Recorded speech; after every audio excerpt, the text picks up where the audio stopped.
Primeiramente, bom dia a todos e todas. Eu quero registrar também que é a minha primeira vez nessa casa, né? Nunca havia vindo até aqui. Eu sou Fernanda Felisberto, eu venho da Universidade Federal Rural do Rio de Janeiro, do campus de Nova Iguaçu. Quando a gente fala rural, todo mundo identifica a Seropédica no primeiro momento, né? Mas a gente já tem o campus de Nova Iguaçu e o campus de Três Rios também. Então, eu venho do campus de Nova Iguaçu, do Departamento de Letras. E queria agradecer ao convite da doutora Maria Aglaé para poder participar, e do desembargador André Gustavo também, e das companheiras da mesa. Antes de iniciar minha fala, eu queria também só complementar o que a doutora Aglaé falou em relação a essa bibliografia, porque a minha sócia e eu, que é a Heloísa Marcondes, que está lá fora, a gente tem esse trabalho com a livraria desde 2007, né?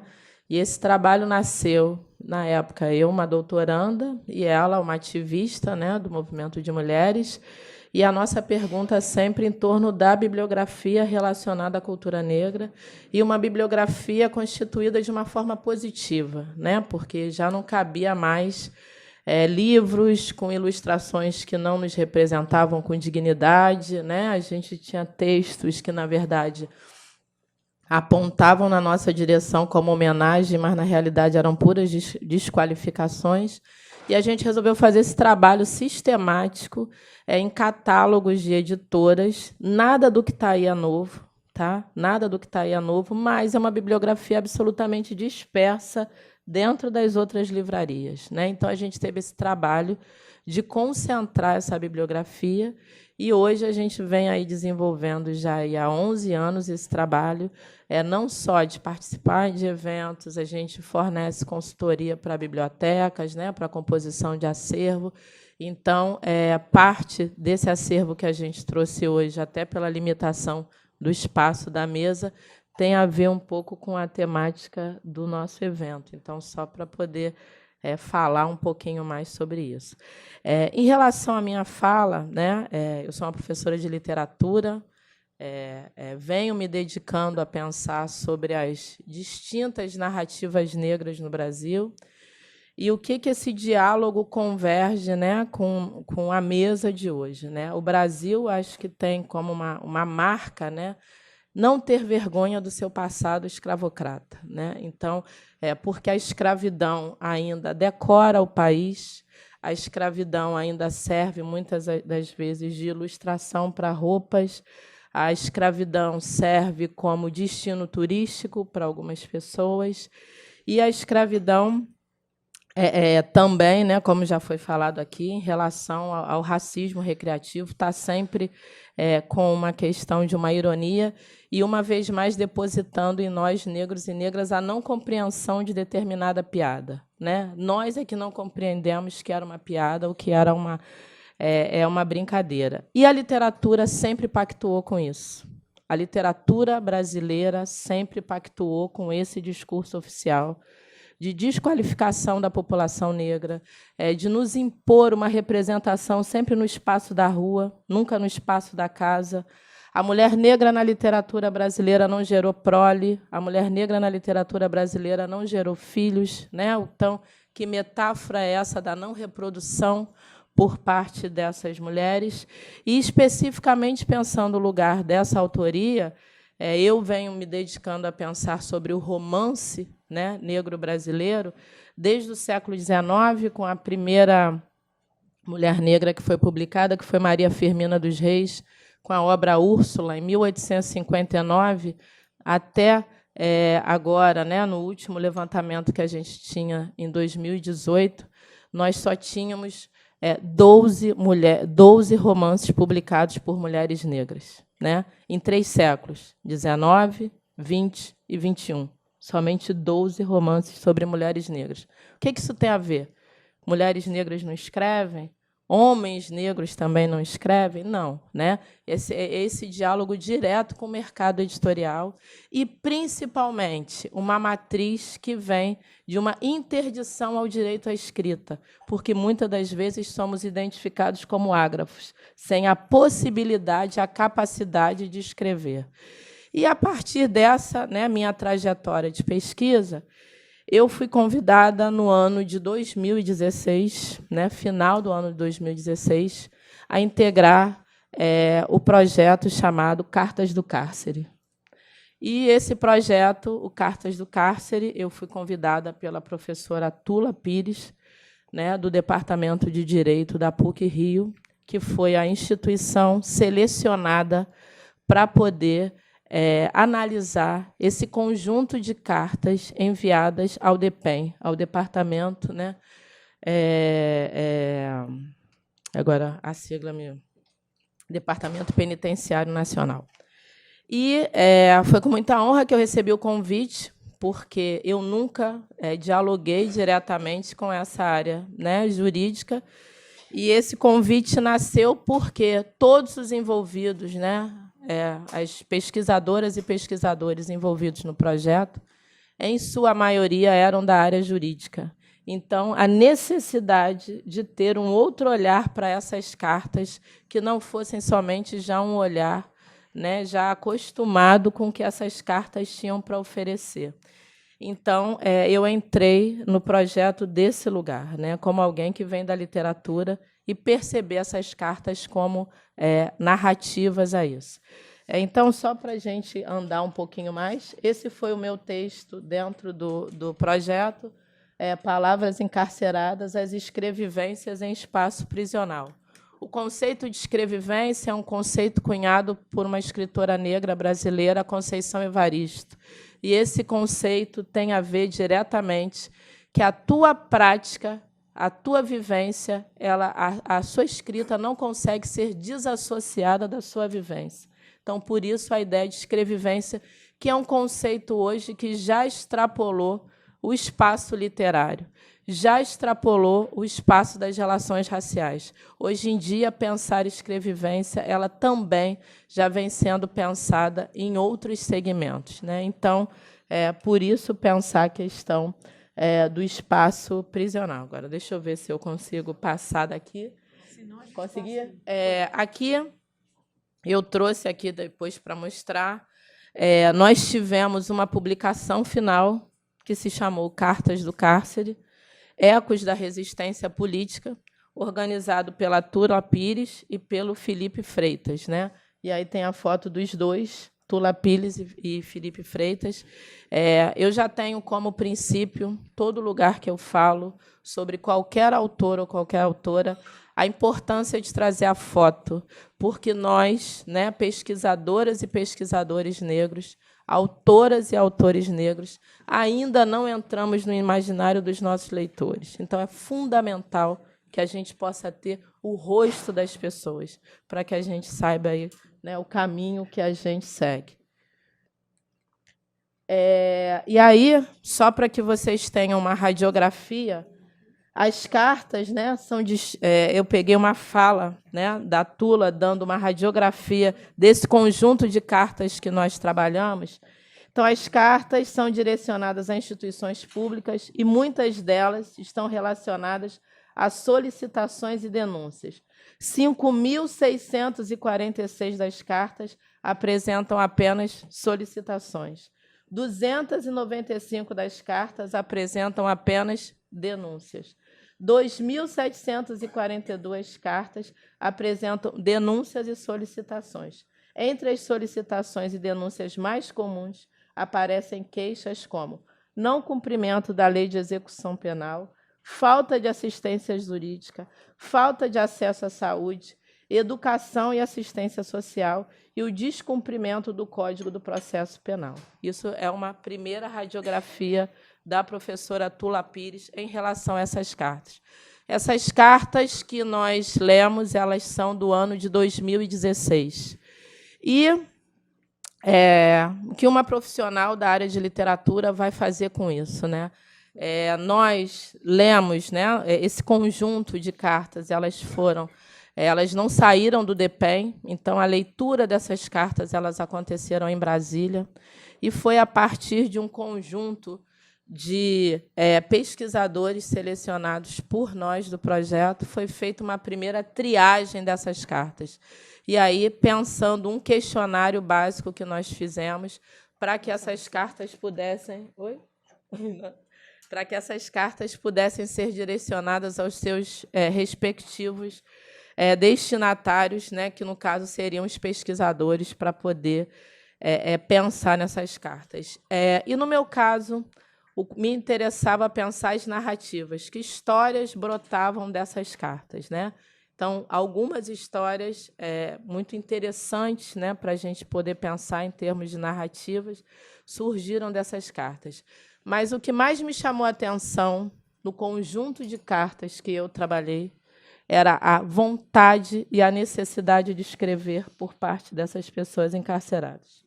Então, tinham demandas pelo direito de escrever, denúncias pela interdição ao direito da escrita, denúncia porque, por um castigo, foi retirado o papel e o direito a escrever, denúncias porque a carta que foi escrita, determinado parente não recebeu, ou determinado direcionamento da carta não chegou.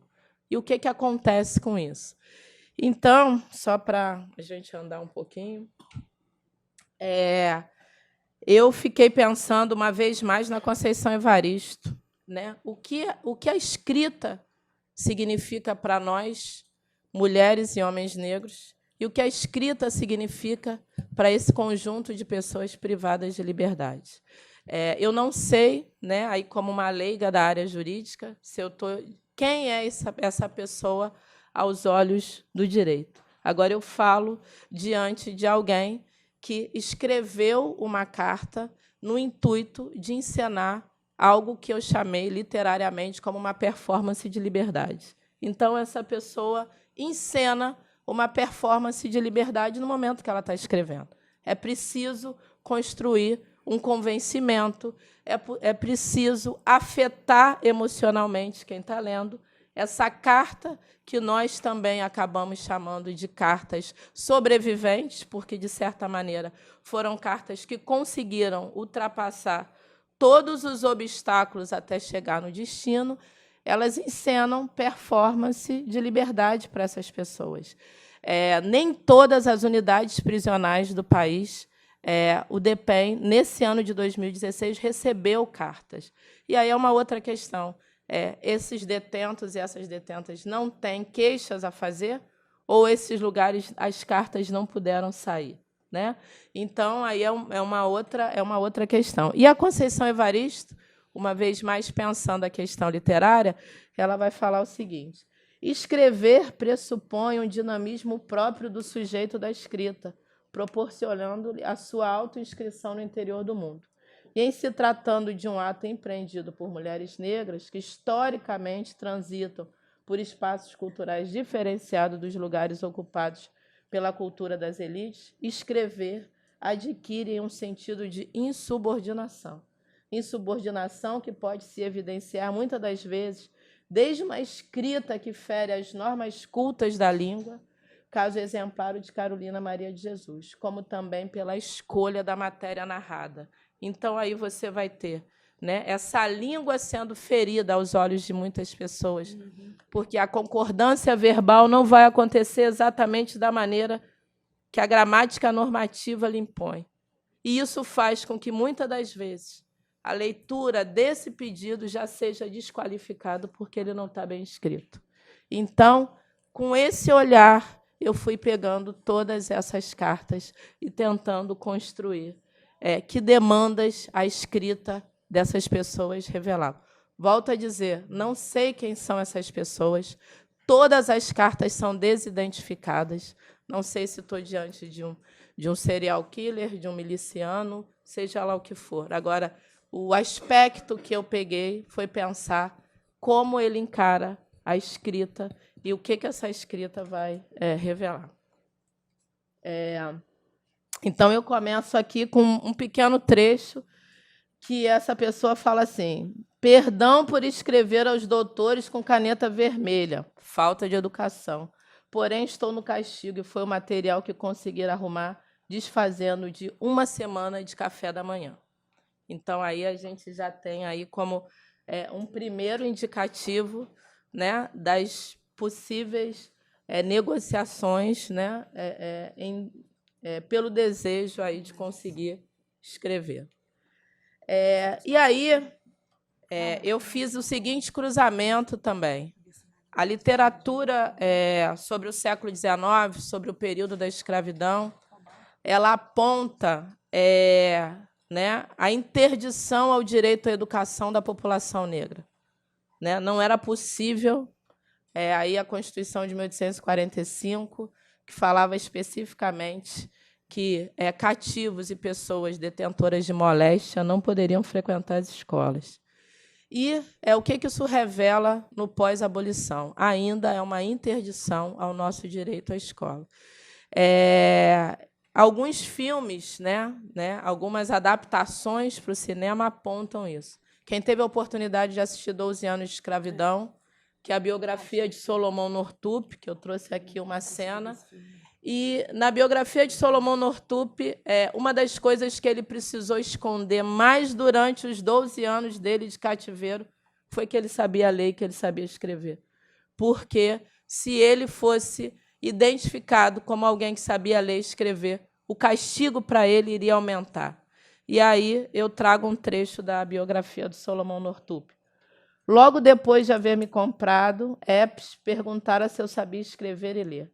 Ao ser informado de que eu recebera alguma instrução nessa área de educação, garantiu-me com ênfase que, se algum dia me pegasse com um livro ou com uma pena de tinteiro, me açoitaria 100 vezes. Queria que eu entendesse que ele comprava pretos para trabalhar e não para educá-los. E aí, na continuidade disso, eu encontrei também numa carta um registro. Vou fazer uma comparação grosseira, só para o senhor entender. Pega um cachorro que foi maltratado e coloca na jaula e trata com respeito e dignidade. Pode ter certeza que ele vai se tornar um animal dócil e preparado para viver em sociedade, para viver em qualquer lugar. Mas se joga lá na jaula e só maltrata e humilha, pode ter certeza que ele vai ficar 10 vezes pior do que entrou, né? Então, vamos lá. E aí também encontrei um outro registro. A petição foi escrita em papel higiênico, pois houve a proibição da entrada de canetas e cadernos no intuito de dificultar o socorro. E aí, também de 12 anos de escravidão, do Solomon, também aparece o seguinte: meu grande objetivo sempre foi inventar um jeito de secretamente fazer uma carta chegar até o correio, endereçada a alguns de meus amigos ou familiares no norte. A dificuldade de tal feito não pode ser compreendida por alguém que não conhece as restrições severas que me eram impostas. Em primeiro lugar, eu era privado de pena, tinta e papel. Em segundo lugar, um escravo não pode deixar sua fazenda sem ter um salvo-conduto, tampouco o chefe de um correio. Concordar em postar uma carta para um escravo sem instrução por escrita do seu proprietário. Fui escravo durante 9 anos e sempre prestei muita atenção e fiquei alerta, até que por acaso consegui obter uma folha de papel. Depois de várias tentativas, consegui por fim fazer tinta, fervendo casca de plátano branco com uma pena tirada da asa de um pato, fiz uma caneta. Quando todos estavam dormindo na cabana, à luz das brasas do carvão e deitada em minha cama de madeira, consegui finalizar uma missiva razoavelmente longa. Estava endereçada a um velho conhecido em Sandy Hill, relatando minha condição e urgindo tomar medidas para restituir a minha liberdade. E aí encontrei uma outra carta. Até mesmo cartas, correspondências que nós, reeducando, comunicamos-nos com outros parentes ou conhecidos em outras unidades, são rasgadas, não são entregues. Peço perdão por não saber colocar as palavras no seu devido lugar. É que na minha mocidade eu tinha que trabalhar para comer em vez de estudar. Tá, já vou concluir agora. Como ela escrevia errado, sem correção gramatical ou verbal, a responderiam por pena de sua ignorância. Não sei fazer com palavras difíceis, fiz como sei falar. E aqui é uma imagem que fecha o livro, né, que é a última imagem minha. Desejo que a balança da justiça seja justa, da mesma forma que foi justa para me prender, que seja justa para me soltar. Esse livro não está sendo comercializado, mas aqui tem o link para que vocês possam baixar para download. Não, isso daqui foi um projeto, foi uma publicação, né, que o DEPEN ele concedeu e foi feita uma distribuição lá por parte do DEPEN, e uma parte dos livros estão diretamente com a PUC para poder fazer. No meio do livro tem aqui um caderno de imagem das fotos e, além disso, tem texto de outros pesquisadores. Muito obrigada e bom dia.